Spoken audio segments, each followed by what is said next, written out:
Hey everybody, it is Record Time with Chris, episode 18, and gonna unbox the new Beatles Sgt. Pepper box set, and we're gonna look at the LP package, which is separate, but I wanna go over a couple things first for people who don't live, eat, breathe, whatever that is, the Beatles. So let's start with some black metal, Falls of Rauros.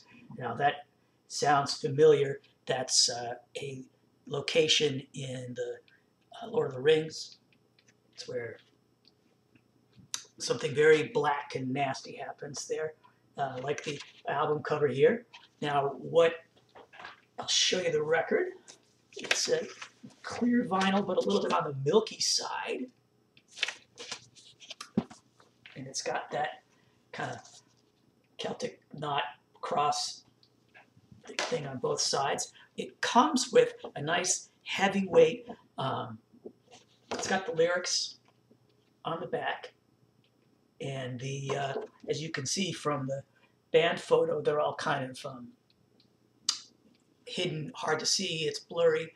I don't know if there's any album of theirs, or even I know it's not on their website, where they actually give their names. Happen to know three of them because they have, three of the four guys have worked at Bull Moose over the years. And one of the things I can tell you, I haven't been proven wrong on this yet, but my theory about people who are in the black metal or the death metal or thrash or more extreme music camps is that they must get out their demons, whatever they are, through playing their music, because they are really nice people. In fact, if you shopped in our stores, you have had these people wait on you probably, and you wouldn't know what kind of dark music they make. But what I like about it really are the guitar arrangements. They're all these nice interwoven harmony guitars. Of course, the bottom is super heavy, and the vocals are, I don't even know how you make your voice sound like that, but they're a really good band. The other thing I want to show you is the run-up. This is the limited MC5 record. 2,800 of them or so were made, and I think you can probably see, I hope you can, that it's a nice shiny foil cover. Here's the back. There is an insert. Here we are. I've got tape boxes on this side. Oh, and here's the story of them on the side I showed you first. Ah, nice. I know some of the people who are thanked here. That's very cool. So here's the deal. If you're not familiar with the Run Out Groove series, what they're doing is they've got their website, and you can go to the website. We all get to vote on what the releases are. Then they press as many copies as are ordered. So there's about a 3-month wait. So the way it works is right now we're taking orders for, there's a Dream Syndicate live album, double album, that will be released in, I don't know, August or September.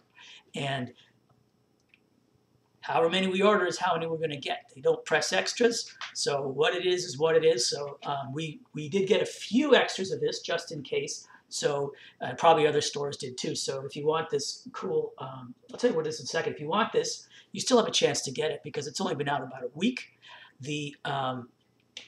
It's like a compilation. It's a best of from their Atlantic and Elektra period. Two of the WIA-owned labels right now. But anyhow, it's a really fun listen, and it does have the swearing version of Kick Out the Jams, which maybe or maybe not is easy to get. It is colored vinyl. I'll show you the record. It is more of a clear transparent than the Falls of Rauros, but it's also got blue and red woven in. Now,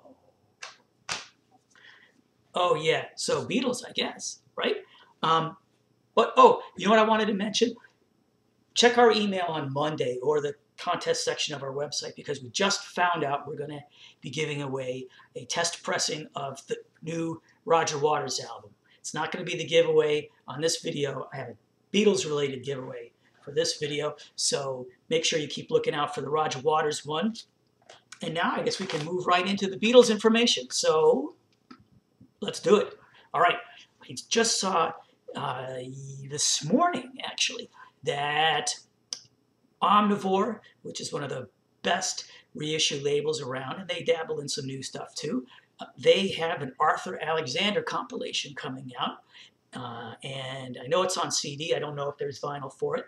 And I don't even know what tracks are on it. But if you're a Beatles person, the name Arthur Alexander would ring a bell because he wrote Anna, Go to Him. He wrote A Shot of Rhythm and Blues, which was, you know, Beatles played that live. It was never on an album until the BBC stuff. And one of my favorite BBC recordings is Soldier of Love. I love the harmonies and the back and forth on that. Starts out on a minor chord, so it's kind of intense. But yeah, so he wrote those songs. Hopefully we'll get to hear the original versions of them.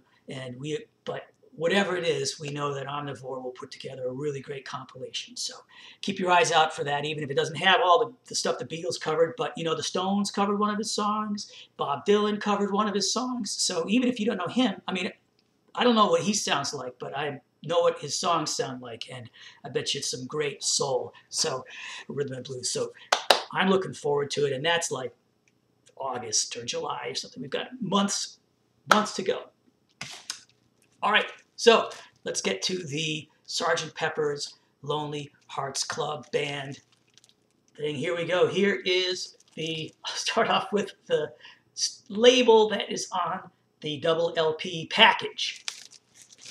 So I'm going to do a different kind of review. What I'm going to do is I'm going to suggest the way to approach this.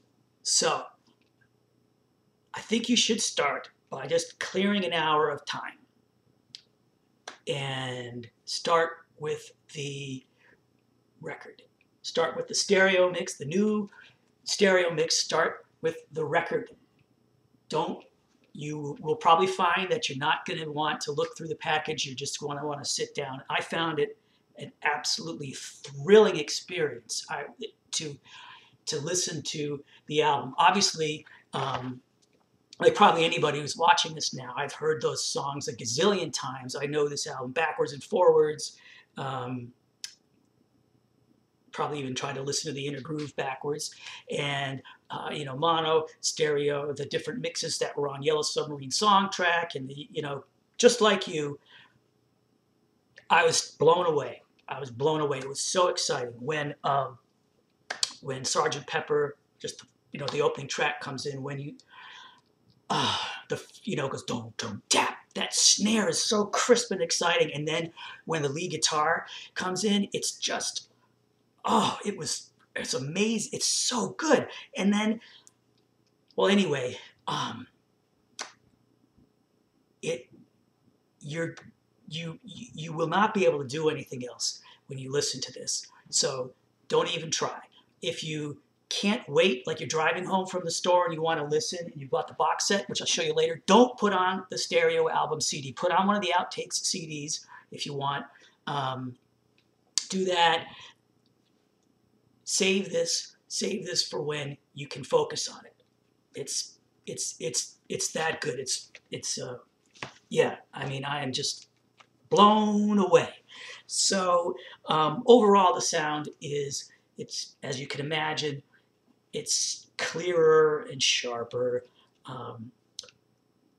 So things like the roughness in, like, Paul's voice on the songs where he really gets screaming, it comes through a little more. It was 20 years ago. Today, that has all this gruffness in it, and it comes through a little more than it does on even the, I've got the, remember this? The 2009 December, so 3 months after we all bought the box sets, then Apple put out this USB, right?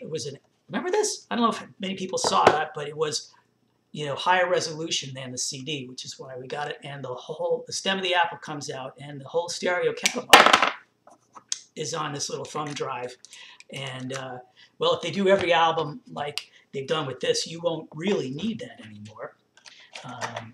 So anyhow, another big change is that it's got way more bottom end. So the bass drum comes through on some songs like where it's quieter. Like there's some songs where I didn't even realize there was kick drum, but now it's just nice. The bass guitar, which is this is one of the best albums for bass guitar ever. Maybe Abbey Road might have better bass guitar on it, but it's great to have this full big sound. I'm sure McCartney was just thrilled to hear his bass sound that good. But things like Ringo's toms, so well, anyway, when he goes to the toms, especially the floor tom, it's so good. Now, also, because this has been remixed, some of the overdubs that were combined, how they record 4 tracks and then bounce them down to 1 track on another machine, everything's all stuck together. Well, now things are separated a little bit, so you can hear, like on Fixing a Hole, there are 2 harpsichords, and you can hear them, especially on the outtakes. Just a lot of fun little things like that. So do that. Now, I'll show you the package. Well, I guess you know what the front and the back look like. The only difference between these and the ones that you probably have multiple copies of is this is a much glossier cover. So maybe don't eat potato chips while you are opening this. And you probably have multiple copies on your record shelf. How are you going to find this one? It's because you see here, the spine's backwards. It's written the wrong way, or a different way from all the other pressings of this I have. In fact, most of the records by anybody that I have. So let's pull the record out. You've got the, I think this is a replica of what the sleeve might have looked like at the time. It just looks like, Parlophone records. You've seen these before. It is dead quiet. I didn't hear any crackle, anything. I mean, I cleaned it well before I played it, but only a little bit of noise, like in between the end of A Day in the Life, when it gets really quiet, as the chord's dying away, you start to hear a little bit of noise, and then as it goes into the inner groove, which, by the way, is there. There's a 4-page fold out here, and you've got an alternate picture of the Beatles here. The back has the explanation of who everybody is on the front cover, and Kevin Howlett has written the notes for the inside, and you get kind of the story of the album, and then details on the recording dates and all that stuff, which are very nice. And one other thing I want to mention, and now and the inside is just what you think it would look like. Now, there are 2 pockets. In the other pocket, we get the cutouts. We get another one of the old style sleeves. And we get, this is sort of like an alternate Sgt. Pepper that has, outtakes, 1 outtake of each of the songs in order, same order they were on the original album. And back here to the folder, we have a paragraph or 2 about each of the outtakes. So, what's the deal with the outtakes? Well, I don't want to go through them all. I'm sure that you will have fun doing that. And if you know where to look on the internet, you can find there are a couple places where people will be having really interesting discussions about what all these things mean. They'll have their Beatles recording sessions books out and trying to puzzle through things that maybe Louis Armstrong's notes were slightly wrong when he wrote that book, or who knows. So that'll be fun to do for months. But my impressions of just a general impression of the outtakes are that, first of all, as they're developing the sound of how the songs were going to sound, it's nice to hear sounds that got kind of blended together or layered together when they were like a couple pianos, or like I said before, 2 harpsichords. While they're working out those ideas, they just, it's not as smooth, so you can hear it. You'll hear a whole lot of maracas, George is probably the most famous maraca player who people don't give him credit for his maraca playing skills, but I think he's the one playing maracas on most of these. Again, it's probably in Lewisone, but you can kind of tell because of what other instruments are on here. Now, a lot of the, maybe even all of the outtakes are what some people call outfakes, because they aren't period mixes. They have been remixed now.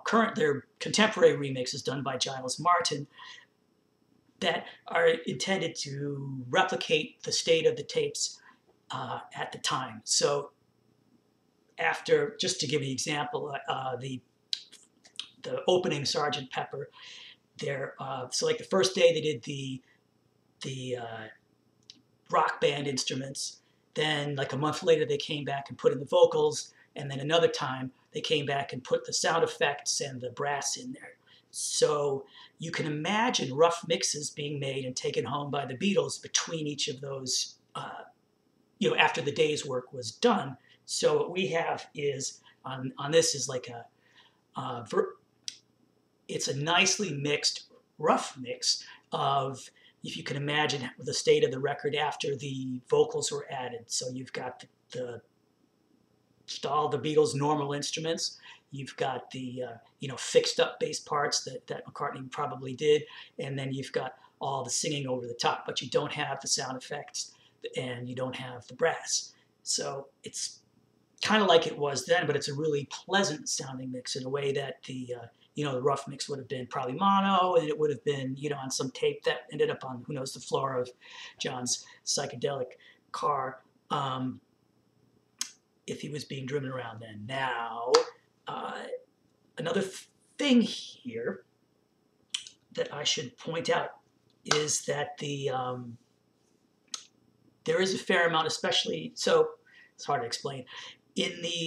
Skipping ahead to the box set, there are more outtakes in the box set than there are in the 2 LP version. And if you listen to those, they have a little more of the chatter and the while they're working on stuff. And a couple of the things I found really interesting were you hear like John and Ringo and Paul talking a lot. There's not a whole lot of George in there, if there is any. It's mostly John and Paul, but like John is really engaged in, he's almost leading the work on Getting Better, and which of course is Paul's song. And then at one point you hear Ringo say, "Focus." I don't know if he's talking to himself or if he's talking to the rest of the band. Paul's always talking, and there are, in fact, some moments where John's goofing around a lot, and there's one point where he kind of sets Paul off, and they're just talking gibberish over, I forget what song it is, but there's a really nice vibe to it, and I guess George sounds like the quiet one there, but we do get to hear there is Within You, Without You, and he's talking in there, so we'll get to hear some of that.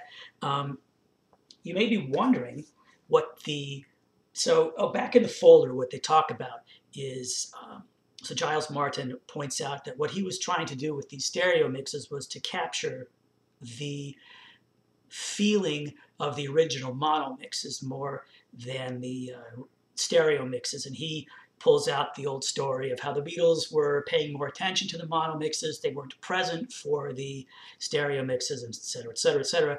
And as Alan Kozin, and probably others, but most recently Alan Kozin has pointed out, if you read Lewisone, the Beatles were present for the stereo mixes. Now, a lot of people have a preference for the mono album, so I think it actually works really well because you get some things like the mono, like the flanging on John's voice in Lucy in the Sky with Diamonds is much more prevalent in the mono mix than on the stereo mix. So here, this stereo mix is, his voice wavers more than it does on the version we've been listening to for the last 50 years. We also get, at the very end of the Sgt. Pepper's reprise, McCartney is yelling something, and it's almost imperceptible on the stereo, and you can hear it in the mono. Well, this new stereo, that's louder. She's Leaving Home is faster, like it is on the mono one. It's not so dirgy as it kind of is on the stereo version, although, I think it's still real pretty. And also, they fixed, at the end of the day in the life, the rising orchestral thing where they go, lap, lap, bong. It's like that rising figure in the strings. They didn't have it synced up right on the regular album, so you hear it twice. Well, they've now resynced that. They were able to do that, so you just hear it once, and that's nice. Okay, let's look at the box. So it's big. It's actually larger than, it's like bigger than 13 by 13, so it's larger than, say, the Zeppelin box sets that came out a few years ago. There's this O-card around the whole thing. I'll show you the box in a minute. And the cover is actually, it's lenticular, but it is like a finer grained lenticularosity. Let me see if I can make it so you can see it. So there are actually four different images for the 4 tiers of people on the cover. So if you get this, you catch it just right. It takes a bit of playing with it, but you can actually see, you can see there's 4 layers. The back is the same red, has the same photo of the Beatles that's on the back cover, but and it's got just generally what's on there. Now the box itself, once you take that off, the box, this is quite heavy. It looks like we've seen them do this for like the Kevin Howlett's book from a couple years ago. But this is supposed to look like the tape box for side 1. Here we have the tape box for side 2. And it's a pretty heavy box. So I'm going to open it. I'm just going to set it down while I open it up. Show you all the stuff inside. You hear it creaking open. Now, there is a nice, first thing you see is there's a nice black ribbon, so you can just lift that up. The inside of the box is all black. Like, you know what black looks like? Well, here. It looks like that, except it's bigger. Now, what do we have? We have a large poster, Sgt. Pepper's Lonely Hearts Club Band. Oh, so it's like a retail poster. New Beatles LP here, now. We also have a reproduction of the inspiration for being for the benefit of Mr. Kite. And as you guessed it, of course, we have the cutouts. And now, what I'm seeing now is the Sgt. Pepper cover. But I'm going to lift it out and show you. It fills the entire box. So here we have the front cover. Again, it's the same glossy cover stock as the LP packages. Now, we didn't get this on the outside of the box, but now we get the same back cover with the lyrics, just like the real album. But when you open it up, you get you get the pockets where all the discs are. So you've got the new stereo mix, the mono mix, which, to tell you the truth, I have not listened to. It would not surprise me if you got the mono Pepper that came out on vinyl, you may be all set. But anyhow, you can check it out. 2 discs of outtakes. Now these are organized differently. They're actually done in chronological order, the way they were done in the original sessions. So they start with Strawberry Fields Forever and Penny Lane, and then go through them in the order they were done. They're not in the same order as they are on the album. And just to answer somebody's question, the US promo mix, mono promo single with the piccolo trumpet, bum, bum, ba, ba, ba, ba, bum, at the end of Penny Lane is here. It's from a kind of scratched up copy. They didn't even bother to de-scratch it. But now finally we get the real thing, not the edited thing that was on Rarities. Blu-ray and DVD. I believe they have the same content. I don't even care what's on the DVD because I have a Blu-ray player. What's on the Blu-ray? Well, the Blu-ray has the stereo mix in high resolution. I'm going to give the nod to the vinyl presentation of that. There's a you know, just the warmth of the distortion of the vinyl kind of glues things together a little bit more, and the digital is a little, you know, it's just more pristine.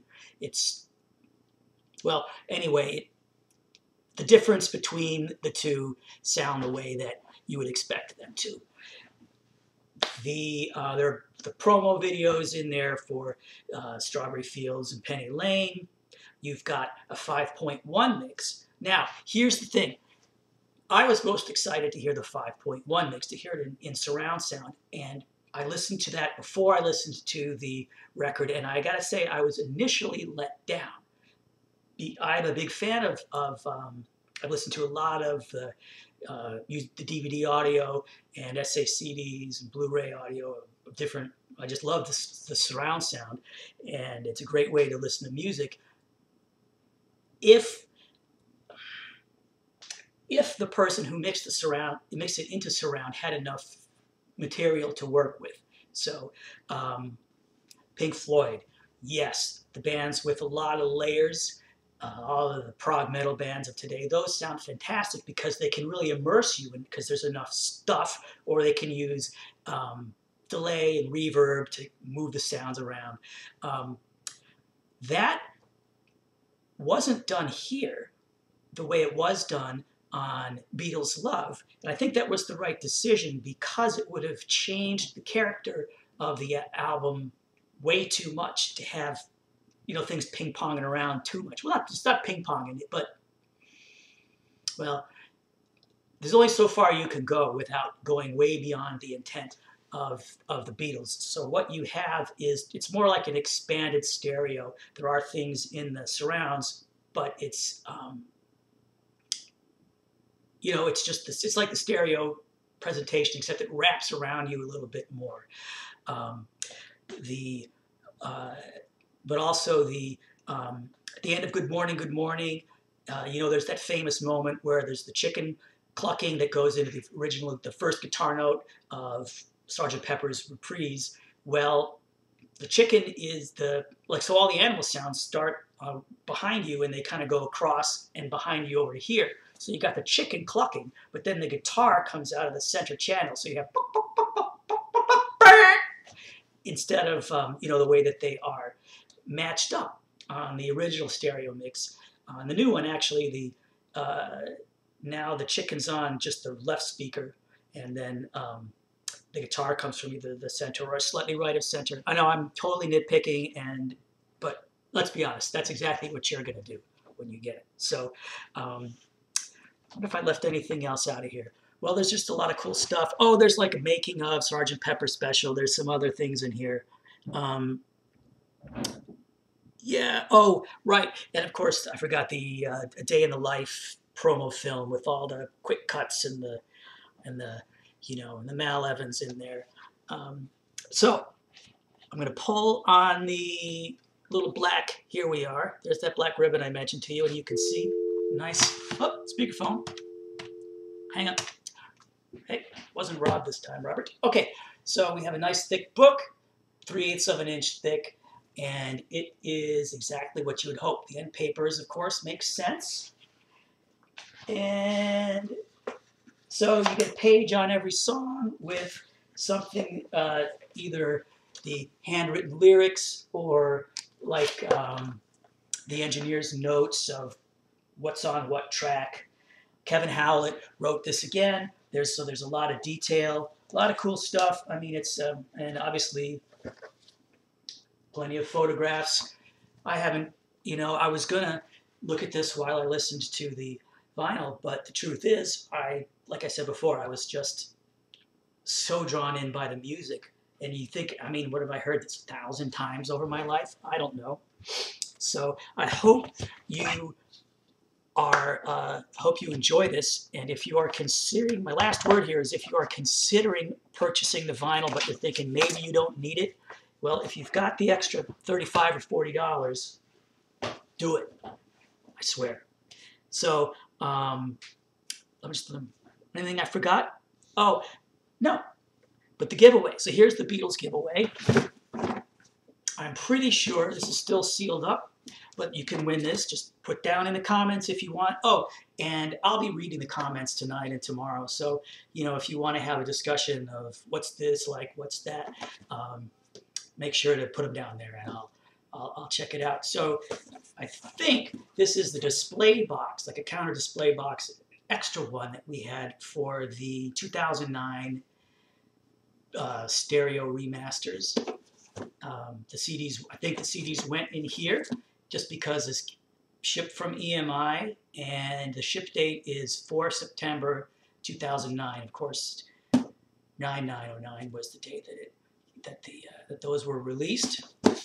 And if you are that kind of Beatles collector that you need a display box that I'm pretty sure is custom, it may be just the generic EMI one, but I mean, they don't even make those anymore because EMI doesn't really exist.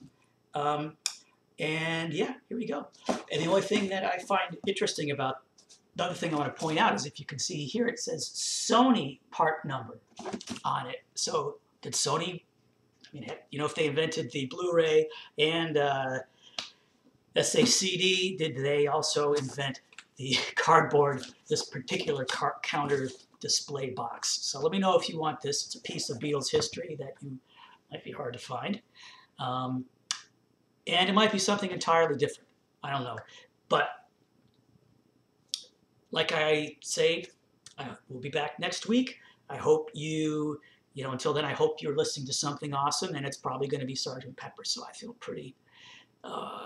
Oh, do you know what I forgot about? Oh, yeah. So just today, Rhino announced their next exclusive release campaign. You may remember Start Your Ear Off Right or Rocktober.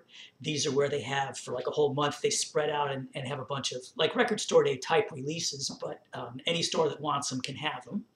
You just have to sign up. They're doing a 50th anniversary of the Summer of Love, so it's actually totally appropriate for me to mention that after this. And they've got like a new Grateful Dead compilation, they've got a new Monkees compilation, and they've got a bunch of albums from 1967, like Tim Buckley, I'm trying to remember if it's Strawberry Alarm Clock or one of those one-hit wonder bands. Anyway, the list was published today. It's on our website. It's got to be probably on Rhino's, wherever you like to buy music. I'm sure that they'll be getting that up soon. But it's pretty great. Oh, and there's a B-52's 12-inch. The song's called Summer of Love, which is why that's in there. And I'm kind of blanking on, The Association, Judy Collins. So it's just a bunch of stuff from Warner Brothers, Reprise, Elektra, Atlantic.